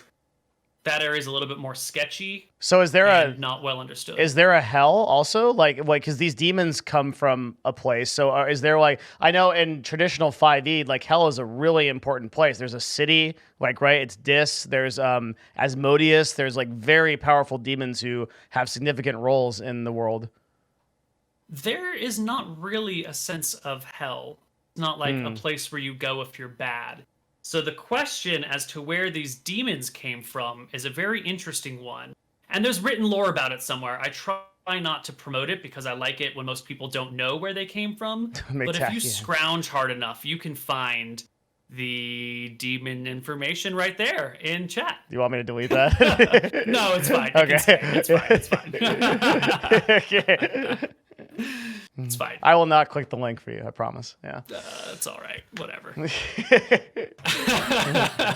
If you scrounge hard enough, then you can find the link right there in chat. So does that cover demon lords, people I wonder if creatures like Asmodeus or the Demogorgon and stuff like exist in your world? They haven't been seen yet. Okay. In the world, not in any recent time. Anything that's a named demon from 5e or whatever is probably not here. I try and customize all my shit. Sure, yeah. And my demons are going to be super different since they're not from hell, so I doubt they will have any overlap with traditional demons. There's definitely no Batezu cruising about. Do angels in the same way have direct servants like gods, do gods have direct servants like angels who I'd be very curious. The thing is, you don't run campaigns often with super powerful wizards, but I would be really interested in what happens when a wizard gates in an angel, right? There are no angels, I don't think. I haven't seen any, and I don't think there's any room in the lore for angels. I'm not going to set that in stone right now, but I don't think we have angels as a concept. Are there avatars of gods, very powerful heroes that are imbued entirely by? That would just be a badass cleric in my world. Yeah. Yeah, but there wouldn't be a separate thing. So either a god themselves comes into the world, or they work through a cleric. So if a wizard tried to gate in an angel, nothing would come. Yeah, I don't think it's a functioning concept. But you could gate a god, because a god would. Has anyone ever gotten to be able to cast level 9 spells in your campaigns? Nope. Yeah, that's nope. probably we smart. Earlier than that. Yeah, that's probably smart. They all die before that, you said? We phase them out before that. We usually retire or they die. I tend to max out around 9th or 10th level because that's the point at which you can sort of dominate an entire continent by yourself. Right around there is where you start being able to conquer an entire city or conquer a countryside or whatever. And anything beyond that is just, Trying to think, what are the wizard? So you said you max out at 10th level, say? Ish. What's a 10th level wizard able to do? He can cast, looks like 2 5th level spells. Is that right? Because it's 11th level wizard that gets the power spike to 6th. I think that's right. Yeah. I think that's right. So 5th level spells is usually the max area. 5th level spells are pretty strong. You could conjure an entire Cloud Kill is busted. That's a really strong spell in 5e. Yeah, I don't know if you have anyone that runs that. That is a crazy spell. Oh yeah. Yeah, we had someone try and cast that in Hardcore Heroes recently actually. Didn't work. No, that is a gnarly spell. Geas is really strong too. I remember the spell from 2e. Geas is fun. Have you had player characters use that to get NPCs to do their bidding? Super fun. Not very much fun when it's cast on a player character, so I limit access to that spell pretty hard. Definitely, yeah. This is modified memory. God, there's so many game breaking. Oh, teleportation circle is in this too. So, that's a question I have for you. Is so this is another big thing. Is that back to the Shadowrun world? So Shadowrun, the magic is this very active thing, but teleportation just doesn't exist in the world. because it breaks a lot of it. So if you have a world where travel is really important, just like I think in your world it is, right? Where it's like if it takes a week to get back to Bon Theris for us, like that's a consideration that we have to make. Like maybe we don't want to make that journey. Maybe there's like things that will expire or things that will happen before we like if we make that journey, that like things we miss out on. Like how do you feel about like teleportation in the context of Arcadia? Fucking awesome, dude. Is it? Oh yeah. That's an amazing, wonderful power that really unlocks all sorts of doors for you. That's some pretty game-breaking shit. I think teleport's a 5th level spell, right? Teleportation circle, it looks like you can... I think what you can do is basically you sort of like set up permanent circles if you learn how to do this. Like you can set up permanent circles as a wizard and just like end up different places. And then like you can create networks, so certain wizards could probably teach each other about their networks. It would stand to reason that like certain powerful wizards in Arcadia probably have that one. Maybe if that Archmage is powerful enough, I couldn't really get a gauge on how he seemed really strong, but I wasn't sure because he was just kind of like any wizard that says I have enough spells is a powerful wizard, I think. So like that guy might have a teleportation circle in his tower, right? That someone could just like drop right into. Right, but you need access to it. That's interesting. 2E doesn't have a teleportation circle spell. Yeah, it doesn't. But Malachi famously just created such a thing and has started creating his own network of teleportation circles. That's cool. Although the requirements are way higher than what this 5e requirement is. So if we ever get here, we'll definitely make this more difficult. I feel like it should be pretty crazy because I think there's a druid spell that's like plane shift, and I think wizards get it later too. Which is like so impossibly busted that you basically just like shift out of the plane of existence as long as you all hold hands. So teleportation is just I feel like in the context of your world, it would completely change the way that you run your like with how much emphasis you put on time. It would be really crazy to be like, oh yeah, we got to do that thing at Eridon. It's like okay, it's just like we're gone. You just blink from here to there, and it's no problem. That's why I like the 2nd edition books, because it gives you some restrictions on teleport. If you're trying to teleport to a place you don't know very well, you make a die roll, and there's a possibility that you like land somewhere else, and if you land in a solid object, you just fucking die. You just totally die, yeah. And so it gives some constraints, so you can't just be like, I'm going to teleport into his bedroom, Yeah, like that guy, the guy that teleported on top of the dragon. And fucked that one up, buddy. He could have teleported in the dragon. But I think level 5 does give some really. I think actually this maybe the strongest spell and one of the strongest spells outside of like obviously crazy spells in 9e or 9th level, but Wall of Force is probably I think one of the strongest spells in the game. And when considering the copper economy of this world and how brass and copper are the major metal and iron is super expensive. Wall of Iron is a pretty useful spell. Oh.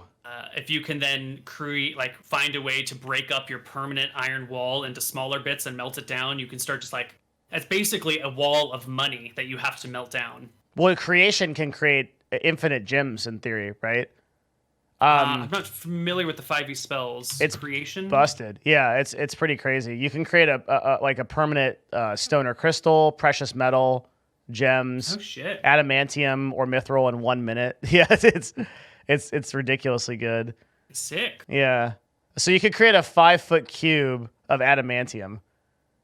And then try and find a way to forge it into something. Yeah, and this is why this is why wizards stop at 10th level of your world. It gets broken after that, which is fine. Eventually we'll see a higher level character. I think Akuba Knights is probably going to be the first party to break out of that if they survive. They have a history of rolling really poorly. Really? You would be willing to push characters beyond that limit? Yeah. I think this is we're nearing the end of this chapter of Arcadia. There's a war brewing, right? We've got this shit between Mystria and Drekis already, and Akuba's in the middle of its own civil war, and Eridon has just crumbled and is falling apart. So whatever happens after this big war is going to kind of settle the area peacefully for a while, or everything is going to be dead. So I think I don't really know. We're going to see. This is my hunch, but I think Akuban Knights might be the campaign to eventually like fix the world. I don't Fix know. the world? We'll see what. Well, I save Arcadia from total destruction through wars and infighting and other things that haven't quite been seen but have been hinted at. Because I kind of am expecting Gnomes, Tomes, and Catacombs to just cause more problems, but Locke is on such like a noble quest that maybe not. maybe you guys will be the saviors of the world. I don't know. Well, this We'll actually leads into a super interesting question on Discord, and I just changed the limit on the Discord channel now to be very short. So if people want to ask questions, we can do that. If a player starts affecting your world too heavily, is there a point where you would stop them? Some kind of divine intervention or something, or would you allow players to theoretically completely destroy your world? I don't know if anyone would ever have the power to completely destroy the world, but yeah, that's the point of all this stuff, is to just see what happens when we all tell a story together. And if someone gets powerful enough to just fuck up everything, like if someone gets so powerful as to destroy all of Arcadia, that is a fucking epic story that I want to tell. And then I want to tell the story of what happens next. This guy ruined Arcadia. Now what do we, like, what's the fallout from that? And let's play through that story as well. People are trying to like rebuild. There's pockets of civilization, stuff like that. Mm-hmm. Yeah. Or if you actually destroy the landmass or sink the island into the ground, into the ocean, like maybe there's an undersea campaign. Or maybe like the lack of Arcadia here has this like disastrous fallout effect across the world where who knows what. I don't know. But I want to see it. Well, you were willing to destroy an entire continent with Eridon, it sounds like. But have players visited that place since that happened? You guys are there right now. Well, I guess you kind of skipped around. You went to Wake County, which survived everything. We're not in the real suck of it, though. We don't know what's in Fortune. Like when we get there, you are about to cross an area that has been completely desolated by demons. Oh shit! And Okay. Approach a town that somehow withstood the demon invasion. Maybe the demons didn't get there. Maybe they got there and broke against the walls and went away. But you're about to walk across like demon-destroyed territory. So we're going to a city that literally somehow was able to oppose an entire army of demons. Right. And maybe they opposed, or maybe the demons just didn't go there, but that city stood when everything else around them fell. Wow. And so if you guys want to do your own research into that before you arrive, that might be helpful. Or maybe you'll just like walk in eyes wide and figure it out as you go. Faster and more fun. Yeah, that sounds like something that we want to ask around about before we went over there. Sure. Because that sounds terrifying. Moonslayer says, "Can you please tell us what was the deal with Hagatha? Who was she? It's been so long and frustrating me that I don't know." Hagatha was an NPC in Hero's in Hero's Graveyard that Steven would have seen when we played through that. She is a mysterious character that I would like to bring into Arcadia at some point, but I don't know how to get her there because she's from Faerun, and I don't deal with Faerun. So the Fae world, the Fae plane. No. Faerun is the Forgotten Realms world. Oh, We did Hero's Graveyard on the Wizards of the Coast channel, so we were playing in Faerun. Oh, which is like the only campaign outside of Arcadia I've run. Although with a landmass that came from Arcadia using weird interdimensional travel and stuff. So I guess it's not impossible that Hagatha would show up, or maybe I'll just steal that character and rebuild her for funsies. I don't know. She's great. I'm going to leave you in suspense on who she is.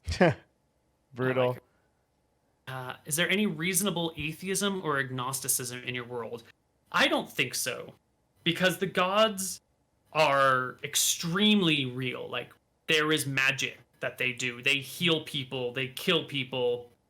You go to their temple and pray for things, and sometimes your god will actually like come and talk to you in your ear.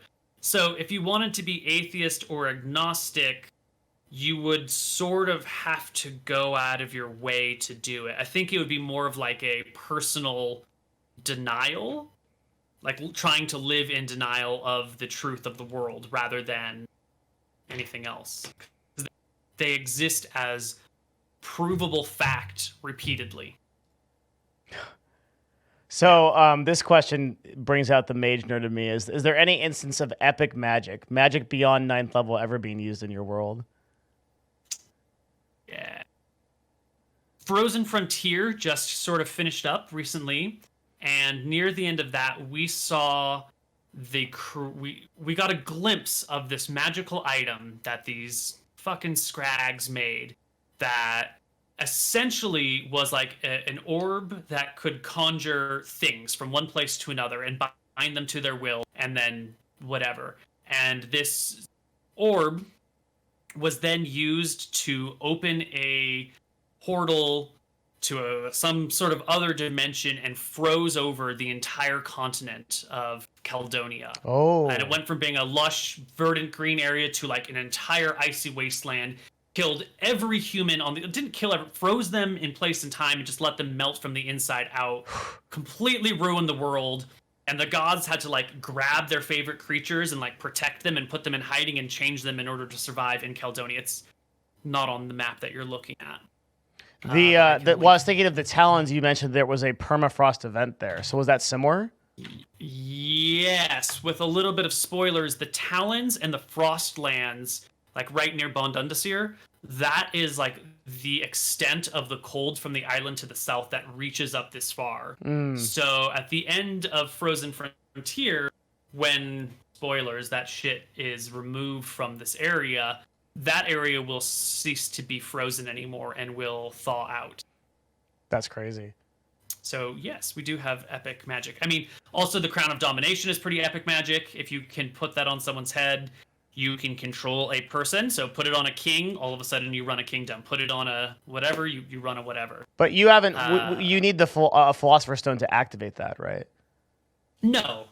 So the crown will work without the Philosopher's Stone. You bind it to some items. So you put like the crown on this guy's head, and it's bound to like your scepter, and whoever carries the scepter sort of dominates this person.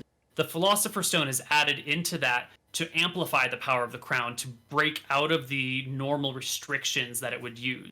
Wait, so it's normally restricted to humanoid, like living humanoid creatures of medium size.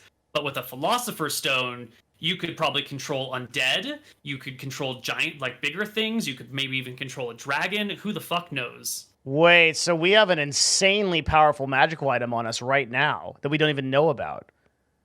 Hugely powerful. Like, it's powerful without anything else that we do. Yeah, so we don't know that in character. That's crazy. By its own, you could do crazy epic shit with it.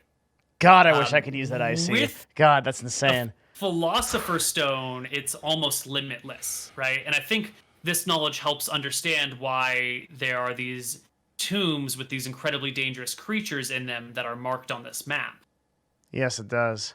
Yeah. Yeah. Yeah, I never put two and two together. If you could control an ageless vampire that's been locked away for thousands of years, and that was under your control, or you could control this like weird corpse-eating monster, or whatever else is in these other checkmark tombs all over the place. So I think we see what Tavington is up to here. That's really cool. I see. Yeah. Yes.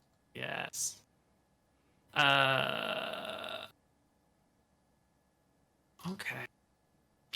Anything else?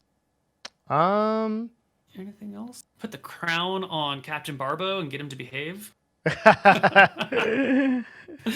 actually work really well. We can put the crown on Koibu and control the campaign, become DM. Yeah. When you're ready for like a final question, I can ask one. I think I have one. I think we've reached that point unless there's anything else. Sure. Yeah. Popping up. If the Yetis ever did grow up, how would you have dealt them? This is a good question, actually. Given them abilities or perks? Basically, how do you control and maintain pets? Assuming that the players in the world lasted long enough for the Yetis to grow up, it would be highly dependent on the context of getting to that point, but eventually they would have become full-grown Yetis. They wouldn't have become player characters with levels, they just would have grown into their parents. You know, they're monsters. They would have been monsters.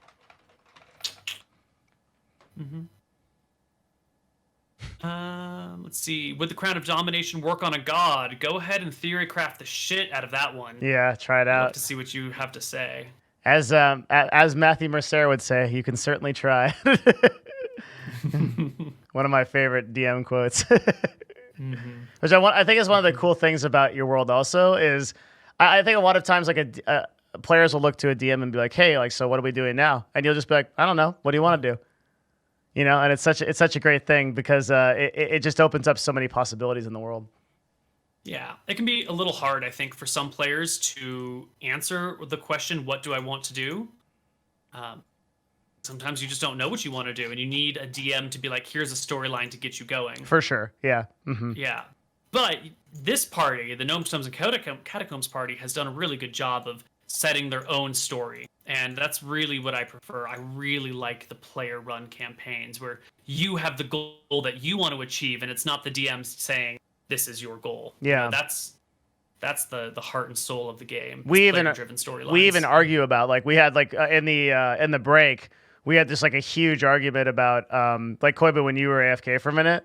We were just going back and forth, like, so, well, we could go back to Bon Theris and find out what that wizard knows. Well, we could go back over here to Eridon and we could figure out what the demons are. Well, we could go back here and do this and do all the other things. And we're just going back and forth, like just like full blown super speed, like just like Lily's just like calmly playing the piano, like, it's just so great.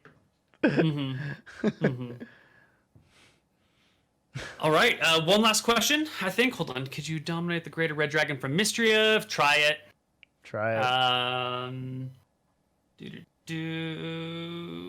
Ask if any PCs have ever shown up before as NPCs. Malachi is a player character, and while he didn't make a personal appearance, his servants did. So that's the closest we've got. I really don't like playing my players' characters for them. I feel that is like stealing their property and then doing it a disservice. So I will do my best to avoid you guys like meeting Malachi face to face. But if it happens, then it fucking happens, and we'll just deal with it. But he's gonna probably act fairly aloof, just to sort of avoid playing his character for him. If push comes to shove, maybe we could get Nick to show up, but he lives in England. So the time difference would be killer, and he's got like a real job. So he probably couldn't do it. Bringing someone into the campaign as like a brief like character like guest thing, like if the campaign goes on, would be a very cool thing though. That'd be really cool. Yeah. I've had my friend Ryan come in and play monsters for me for the Misclicks group was running into a red dragon. Ooh. And so I just had Ryan show up. Like, I started the call with an extra cam that was off, and I said my cameras were just fucking up, and they completely ignored it. And then, like, when it came time for the dragon to show up, he just started, like, talking in his deep dragon voice and scared the shit out of them. That's so cool. And then they got to, like, talk with the dragon, and I didn't have anything to say over what the dragon was saying because he was taking care of it, and that was fun. I love it. Super fun. That's awesome. Yeah.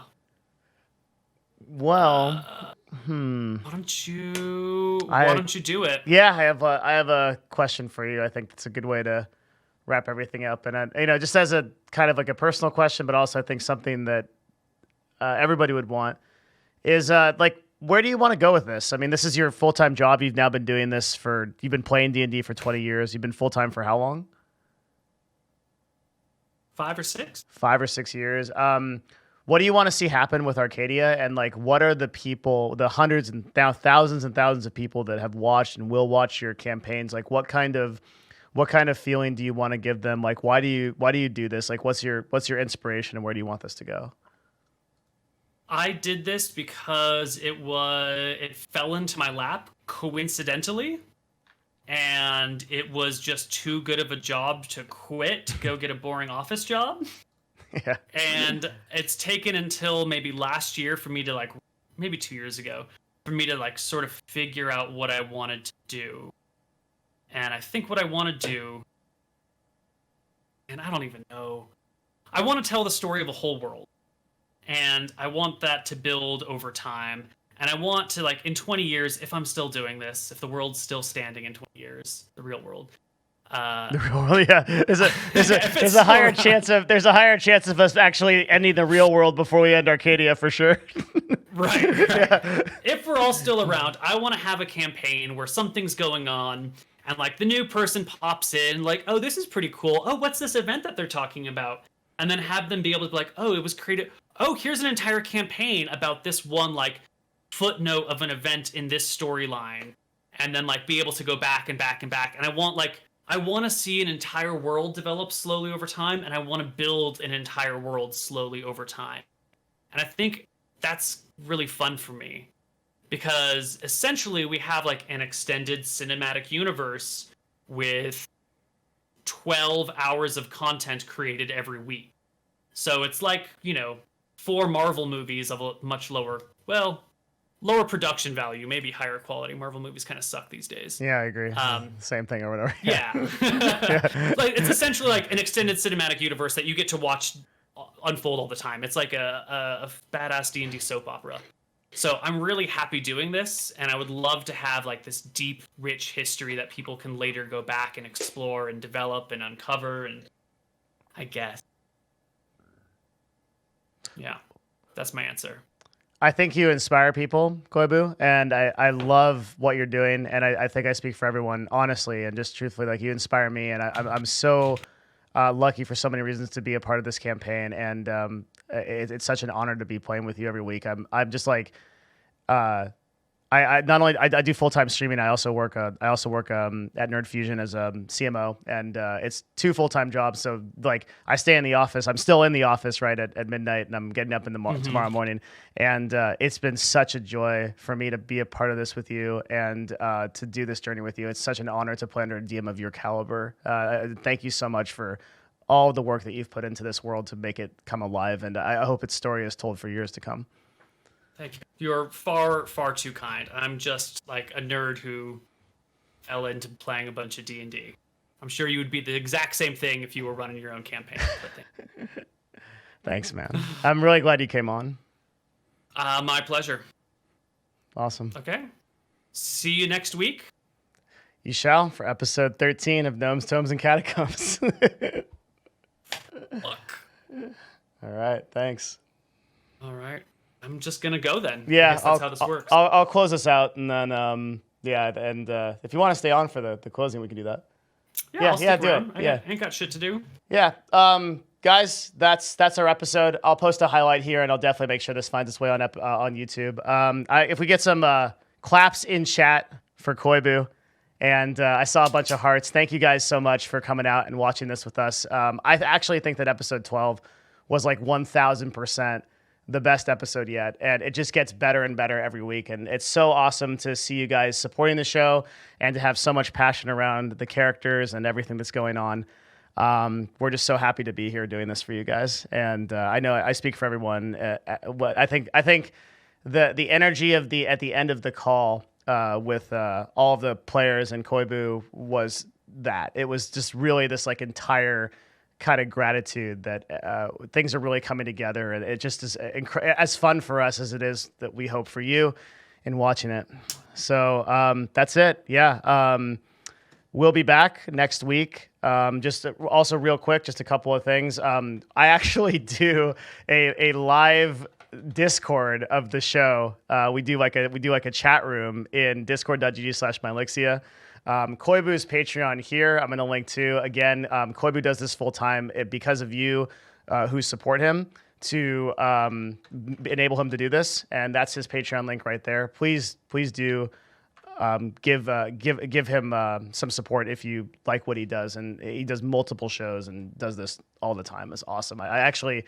When GT and C finally does end, I'm really looking forward to going back and filling in the gaps of all the lore so I can look through all this stuff because it's so cool. So I'll be back tomorrow. I'm going to broadcast for a little. I broadcast normally every day at 9 a.m. PST. I'll be on with. I'm currently incredibly addicted to auto chess. Neil, I don't know if you know this game. Dota Auto Chess. I hear people talking about it, and hear it's getting its own esports scene now, but I don't know anything about it. It's intense. It's a really good game. It's a really big brain game. So we're gonna play that tomorrow, and then I'm probably gonna cut the stream a little bit early for Valentine's Day. And I just wanted to thank you guys again for supporting this wonderful show and supporting Neil and Destiny and Lucas and I, and Lily Pichu in making it. Thank you so much, guys, and we'll see you again soon. Koibu, thank you again for just being you, man. My pleasure. All right. We'll see you guys again. Thanks. And have a wonderful night. Thank you guys again so much. Thank you. See you guys again next time.